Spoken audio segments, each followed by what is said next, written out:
नमस्कार, स्वागत है आपका हमारे चैनल में जिसका नाम है मेरी किताबें।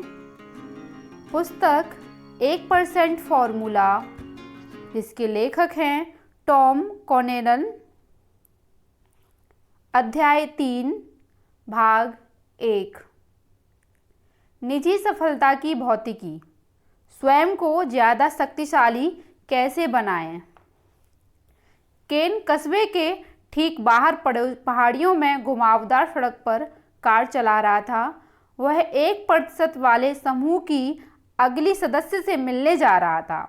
वह जितना आगे जाता था, सड़क के दोनों ओर उतने ही ज़्यादा लंबे और हरे पेड़ नज़र आते थे। मकान ज़्यादा दूर दूर दिख रहे थे। ताज़ी ज़्यादा ठंडी हवा में सांस लेने के लिए उसने अपनी कार की खिड़की खोल दी।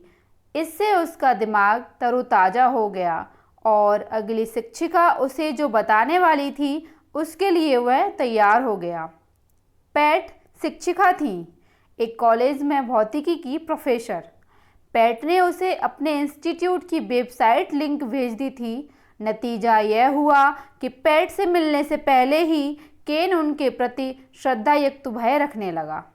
वे तमाम तरह के पुरस्कार जीत चुकी थी और कुछ बहुत आश्चर्यजनक खोजें कर चुकी थीं। उनके नाम पर एक वैज्ञानिक अवधारणा का भी नामकरण हुआ था। जब उसने पहाड़ी के ऊपर पैट के घर के सामने कार रोकी तो वहां से शहर का सुंदर नज़ारा दिख रहा था। उसके मन में पागलपन भरा विचार आया कि कहीं मुलाकात के अंत में वे उसकी परीक्षा न लेने लगे। पैट ने खिली मुस्कान के साथ दरवाज़ा खोला। 2 लैब्राडोर पूंछ हिलाते हुए बाहर निकले। जब वह चलकर अंदर आया तो उसे कॉफ़ी की स्वागत भरी खुशबू आई, लेकिन पैट के हुलियों को देखकर वह थोड़ा आश्चर्यचकित था और पैट ने इसे तुरंत भांप लिया। आपको इसकी उम्मीद नहीं थी, उन्होंने कहा, और वे अब भी मुस्कुरा रही थी। माफ़ करें, केन ने ऑफिस के बाद जीन्स और टी शर्ट पहन ली थी। वह जानता था कि पैट उस दिन घर से ही ऑफिस का काम कर रही थी। अगर वह घर पर काम करता तो शायद सारे समय जीन्स ही पहनता। पैट ने जीन्स पर कैजुअल टी शर्ट पहनी थी जो अंदर दबी नहीं थी। अजीब बात यह थी कि उन्होंने ऊंची हील वाले जूते भी पहन रखे थे। पैट हंसी और उसे किचन की ओर ले गई। उनकी हील टाइट वाली फर्श पर खटखट की आवाज़ कर रही थी। वे हंसते हुए बोली, ओह हाँ, इसका कारण मैं बाद में बताऊंगी। केन ने कंधे उचकाए और दबी हंसी निकाली। उसने सोचा, अगर आप पदार्थ, काल और अंतरिक्ष के रहस्य सुलझा रहे हों तो आप जो चाहें वह पहन सकते हैं। पैट ने उसके लिए कॉफ़ी उड़ेली। हर अच्छे शिक्षक की तरह पैट भी यह पता लगाने के लिए उत्सुक थी कि केन ने अपने पिछले सत्र में क्या सीखा था। देखिए, मुझे महसूस हुआ कि प्रेरणा की कमी मुझे चीज़ें हासिल करने से रोक रही थी, लेकिन कार्लोस ने मेरी आंखें खोल दी और बताया कि मैं इस स्थिति को दूसरे तरीके से भी देख सकता हूँ। केन ने कहा और अपनी नोटबुक खोलकर पैट को वो रेखा चित्र दिखाया जो कार्लोस ने खींचा था। प्रेरणा डैश कार्य। पैट ने सिर हिलाकर उसे आगे बोलते रहने के लिए प्रोत्साहित किया। इसलिए उसने प्रेरणा और कार्य संबंधी मुख्य बिंदु पढ़े। प्रेरणा बढ़ाने का सबसे अच्छा तरीका कार्य को बढ़ाना है। नंबर 1। नंबर 2, मैं किसी कार्य को जितना ज़्यादा करूँगा उसे करने के लिए उतना ही ज़्यादा प्रेरित होऊंगा।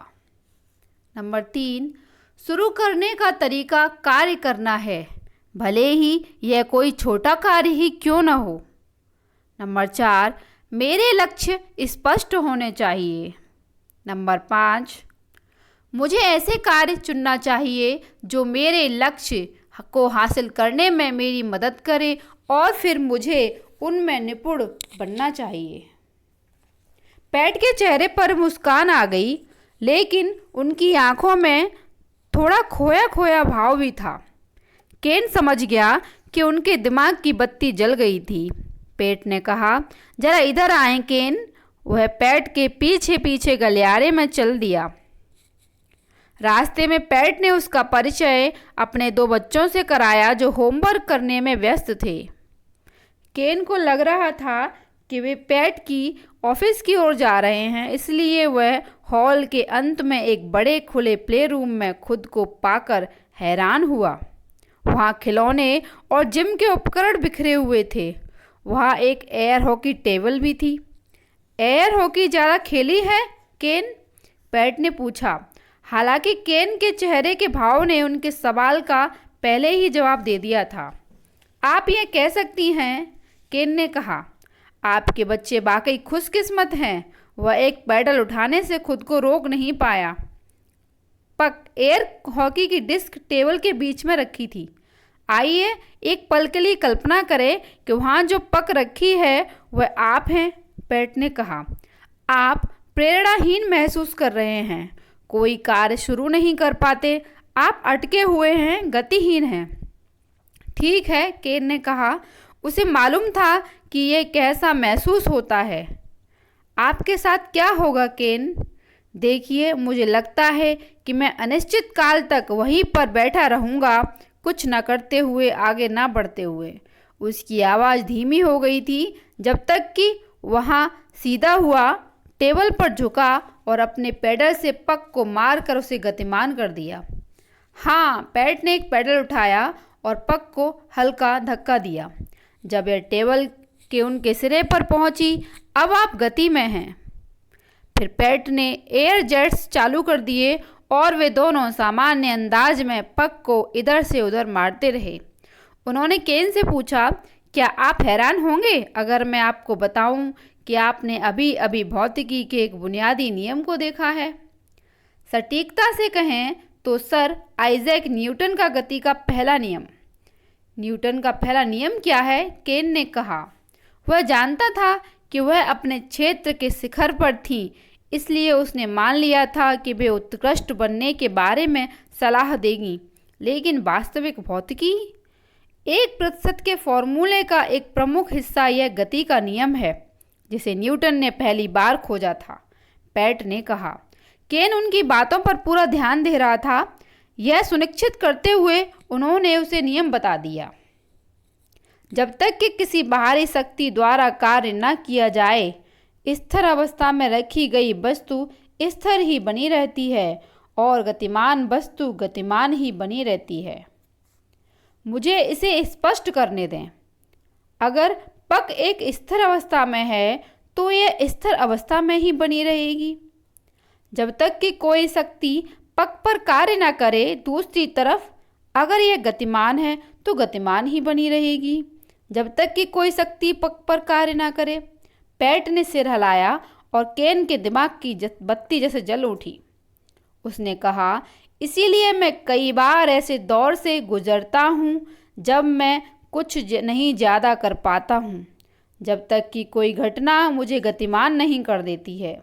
बिल्कुल केन, आप एक जानी पहचानी लीक में अटक जाते हैं, लेकिन फिर कोई बाहरी परिस्थिति आती है। यह अर्थव्यवस्था का परिवर्तन हो सकता है, कोई बीमारी या आपके पारिवारिक जीवन में कोई परिवर्तन हो सकता है। शक्ति चाहे जो हो, यह आपको क्रियाशील कर देती है, जिस तरह कि आपने पक को मारकर उसे क्रियाशील कर दिया। केन इस सिद्धांत के अर्थ समझने पर ध्यान केंद्रित कर रहा था। जब वह सोच विचार में खोया था तो पैट ने पक को उसके ठीक सामने वाले गोल खांचे में डाल दिया।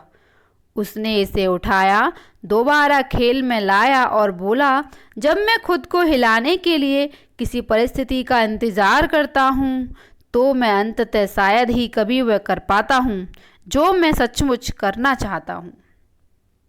मैं तो बस आवश्यक कार्य ही करता हूँ जो मुझे करना ही होता है। देखिए, यही तो इसकी खूबी है केन। आप निर्जीव हॉकी पक नहीं हैं, बल्कि इच्छा शक्ति वाले इंसान हैं।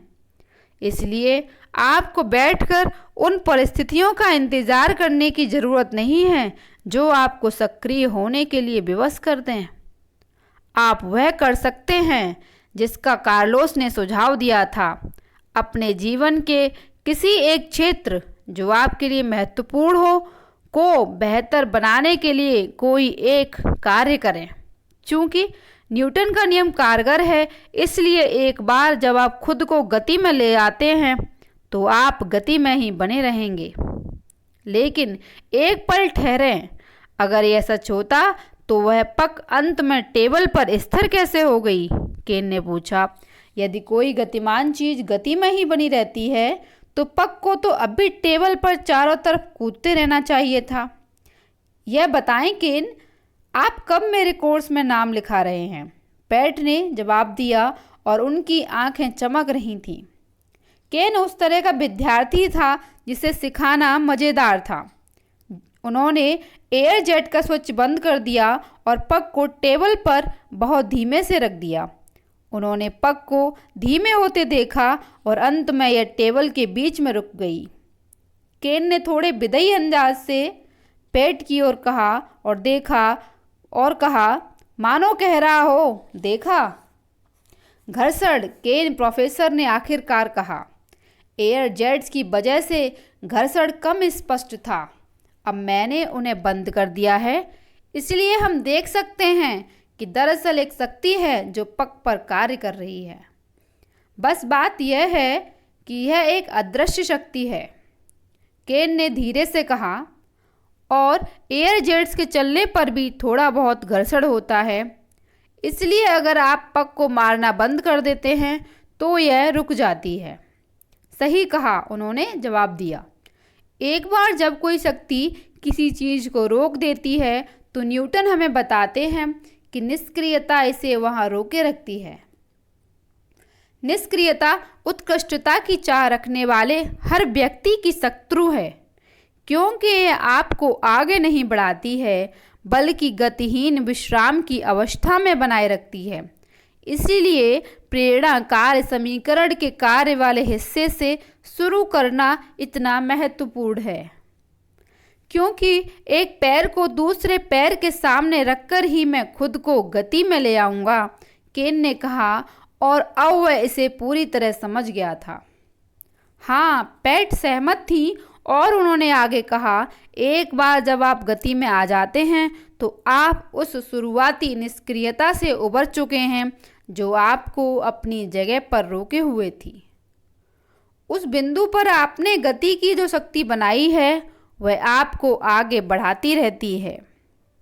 अगर आप सही दिशा में हैं तो आप प्रगति करते रहेंगे जब तक कि कोई बाहरी शक्ति मुझे न रोक दे, केन ने कहा। हाँ, एक बार फिर बाहरी परिस्थितियाँ, कई बार आपका उन पर कोई नियंत्रण नहीं होता, पैट ने कहा। लेकिन अगर आप इस बार इस नियम पर लौटते हैं तो आप हमेशा खुद को गति में ला सकते हैं और हर दिन 1% सुधार के लिए अपने लक्ष्य की दिशा में कार्य कर सकते हैं। पैट ने एक बार फिर एयर जेट्स चालू किए, अपना पैडल उठाया और मुस्कुराई। अब थोड़े विराम का समय है, आपको नहीं लगता? जब पैट के बच्चों ने होमवर्क निपटा लिया तो वे एयर हॉकी पेडल्स लेने के लिए आ गए और केन बातचीत जारी रखने के लिए पैट के पीछे पीछे उनके ऑफिस में पहुंच गया। दीवारें ज़्यादातर कांच की थी और पैट की डेस्क पर उनके सामने बैठे केन को ऐसा लगा मानो उनके चारों तरफ सिर्फ ऊंचे हरे पेड़ और नीला आसमान है। मुझे महसूस होता है जैसे मुझे ढेर सारे सुधार करने चाहिए, उसने कहा, लेकिन कार्लोस ने इस बात पर जोर दिया था कि मैं सिर्फ एक ही छोटे कार्य को चुनूं। मैं जानता हूं कि मैंने अभी अभी शुरू किया है, लेकिन फिर भी मैंने इस बात पर गौर किया है कि मेरी पत्नी, बच्चे और सहकर्मी मेरे प्रयासों की कद्र नहीं करते हैं। दरअसल वे मेरी ओर कुछ इस तरह देखते हैं मानो मैं किसी दूसरे ग्रह से आया हूँ। मैं सोचता हूँ अगर मैंने सिर्फ एक छोटा परिवर्तन ही किया हो तो मेरा जीवन कितना सुधर सकता है या बेहतर बन सकता है। क्या यह परिवर्तन वाकई महत्वपूर्ण होगा? हाँ केन, यह होगा। मैं इसे पक्के तौर पर जानती हूँ, पैट ने निश्चितता के साथ कहा। मैं आपको एक कहानी बताती हूँ जब मेरे इंस्टीट्यूट ने मुझे सप्ताह में कुछ दिन घर पर रहकर काम करने की अनुमति दी तो मैं होम ऑफिस की संभावना पर उछल पड़ी। यह आदर्श लग रहा था क्योंकि मुझे आने जाने में एक एक घंटे की यात्रा करनी पड़ती थी, जिससे मैं पगला रही थी। मैंने सोचा सप्ताह में कुछ दिन घर पर रहकर काम करने का मतलब होगा कम व्यवधान आएंगे और मैं ज़्यादा उत्पादक बन जाऊंगी। देखिए, जो मैं सोच रही थी वह नहीं हुआ, कम से कम शुरू में तो नहीं। दरअसल मैं घर में और बाहर भी तमाम तरह के काम खोजने लगी। मैं नौकरी संबंधी कामों को परे रखने लगी और सोचने लगी कि इस ज़रूरत पड़ने पर मैं उन्हें रात को कर सकती हूँ। मेरे सप्ताहों का अंत इस तरह हुआ, मुझे जितना काम करना होता था उसका केवल आधा ही कर पाती थी। फिर मुझे रात भर काम करना पड़ता था। मेरा हाल तो मेरे विद्यार्थियों जैसा था। जब उन्हें मुझे कोई पेपर लिखकर देना होता था, उनके चेहरे पर एक दुखद भाव आया। जब वे आगे बोली, सच कहूँ तो इससे मुझे बहुत ज़्यादा तनाव हो रहा था। कायाकल्प इनके रूप में आया, उन्होंने कहा और अपने पैर बगल में लहराते हुए अपने हीलों को एक साथ टकराया। मेरी बहन ने मुझे ये जूते देते हुए कहा कि ये मेरे कामकाजी जूते हैं। उसने कहा उन्हें पहनने का मतलब था कि मैं काम शुरू कर रही हूँ और उन्हें उतारने का मतलब था कि मेरे दिन का काम खत्म हो गया है। इन जूतों ने चमत्कार कर दिया। जब मैं उन्हें पहनती हूँ तो मैं काम के सिवा कोई दूसरी चीज़ करना गवारा नहीं कर सकती। अब मेरा काम दिन में ही निबट जाता है। अब तो मेरे विद्यार्थी ही हैं जो रात भर काम करते हैं। दरअसल अब मेरी उत्पादकता तक के मुकाबले ज़्यादा हैं जब मैं हर दिन ऑफिस जाती थी। मुझे लगता है कि आप कह सकती हैं कि यह कार्य में सिर्फ एक छोटा परिवर्तन था जो बड़े परिणाम की ओर ले गया। केन ने कहा, आप जानती हैं, इससे मुझे मेरे एक कजिन की याद आती है जो एक बेकरी और कॉफ़ी शॉप चलाता था। उसके स्टोर के सामने कोई विंडो नहीं थी, प्रवेश द्वार भी गहरा था और उसे बाहर फुटपाथ पर साइन बोर्ड लगाने की अनुमति नहीं थी। लोगों को उसकी दुकान दिखती ही नहीं थी। फिर एक दिन उसके दिमाग में एक ज़बरदस्त विचार आया। उसने दरवाजे के ठीक बाहर एक तरफ एक छोटी टेबल लगाई। उस पर उसने कुछ ताज़ा बेक की हुई चीज़ों और टेबल फैन को भी रखा तथा पंखा चला दिया। लोग रुककर आसपास देखने लगे जब तक कि उन्हें यह पता नहीं चला कि खुशबू कहाँ से आ रही थी। उसकी बिक्री एक सप्ताह में ही दुगनी हो गई। टेबल उसके गैराज में पहले से ही थी और पंखे का मूल्य $12 था। वह इसे एक अकस्मात घटी चीज़ कह सकता है, सिर्फ खुशकिस्मती मानता है, लेकिन क्या यह वैसा ही छोटा परिवर्तन है जिसकी तलाश करने की आप सलाह दे रही हैं? हाँ केन, वास्तव में ये लीवरेज का बेहतरीन उदाहरण है। लीवरेज भौतिकी का अगला नियम है जिसके बारे में मैं आपको बताना चाहती हूँ, पैट ने कहा और उत्सुकता से आगे की ओर झुकी। लीवरेज व्यवहार में एक छोटे परिवर्तन की शक्ति को बढ़ा देता है। इसकी बदौलत आप एक छोटा परिवर्तन करके ज़्यादा बड़ा परिणाम या सुधार देख सकते हैं। फिर से न्यूटन? केन ने आगे झुकते हुए उत्सुकता से पूछा। नहीं, इस बार हमें और पीछे जाना होगा, प्राचीन यूनानी आर्किमिडीज तक। पैट ने डेस्क से कुछ कागज उठाए और नीचे पेंसिल रखकर उसके ऊपर एक रूलर को संतुलित कर दिया। फिर उन्होंने पास के बुक शेल्फ से एक बड़ी हार्ड कवर डिक्शनरी उठाई और केन के सामने रख दी। अच्छा, तो अब आप इस डिक्शनरी को डेस्क से उठाएं एक अंगुली से। वह एक अंगुली से डिक्शनरी को टेबल से थोड़ा सा उठा पाया, लेकिन यह आसान नहीं था। उन्होंने डिक्शनरी उसके हाथ से लेकर रूलर के एक सिरे पर रख दी। अब रूलर के दूसरे सिरे लीवर को एक उंगली से धकाने की कोशिश करें। केन ने बहुत कम प्रयास से डिक्शनरी टेबल से पूरी उठ गई। आर्किमिडीज ने इसे इस तरह कहा था, मुझे एक पर्याप्त लंबा और शक्तिशाली लीवर दे दें, मुझे एक धुरी दें, खड़े रहने की जगह दे दें और मैं संसार को हिला दूंगा। रोचक बात है ना? मैं संसार को हिला दूंगा, केन ने दोहराया और लीवर दबाकर डिक्शनरी को कुछ और बार उठाया।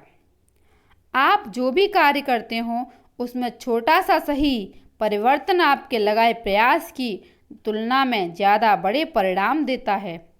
किसी भी क्षेत्र में जो लोग शिखर पर हैं वे उच्च लीवरेज वाले कार्यों के अवसर पहचानने और उनका इस्तेमाल करने में बहुत निपुण होते हैं, पैट ने कहा। तो दरअसल आपके कार्य करने के तरीके में छोटा सा सही परिवर्तन करने के बारे में है, केन ने कहा। मेरा मतलब है खास जूते पहनना कोई बड़ा प्रयास नहीं है, ना ही वह कार्य जो मेरे कजिन ने किया, लेकिन परिणाम प्रयास की तुलना में बहुत ज़्यादा बड़े हैं। सही कहा केन, ये 20/80 सिद्धांत है। हो सकता है आपने इसके बारे में सुना हो, कई बार इसे पेरेटो का सिद्धांत भी कहा जाता है। केन ने सिर हिलाया।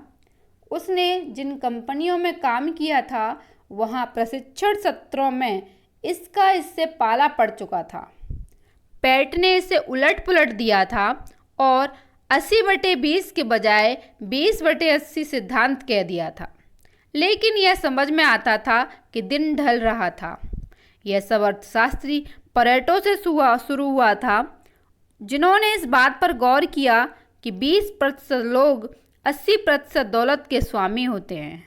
पैट ने कहा, बाद में पता चला कि यह संबंध हर जगह देखा जा सकता है। औसतन किसी कंपनी के 20% प्रोडक्ट्स इसकी 80% आमदनी के लिए जिम्मेदार होते हैं।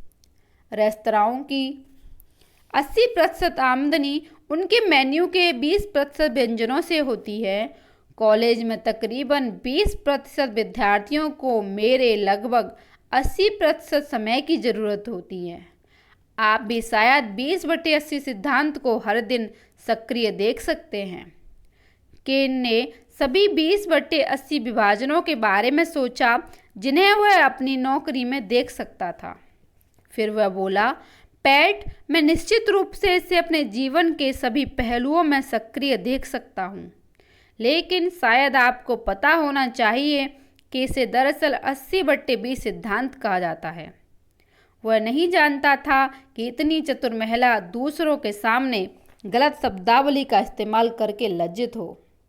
आमतौर पर इसका इस्तेमाल वस्तुओं के मामले में किया जाता है, जैसे किसी कंपनी के 80% प्रोडक्ट्स इसकी 20% बिक्री के लिए जिम्मेदार होते हैं, जैसा कि आपने अभी अभी जिक्र किया था। लेकिन शायद हम इस बारे में बात कर रहे थे कि हम चीज़ें करने के लिए अपने तरीके को कैसे बदलें। ओह हाँ, गंभीरता से, आप मेरी कक्षा में कब दाखिला ले रहे हैं?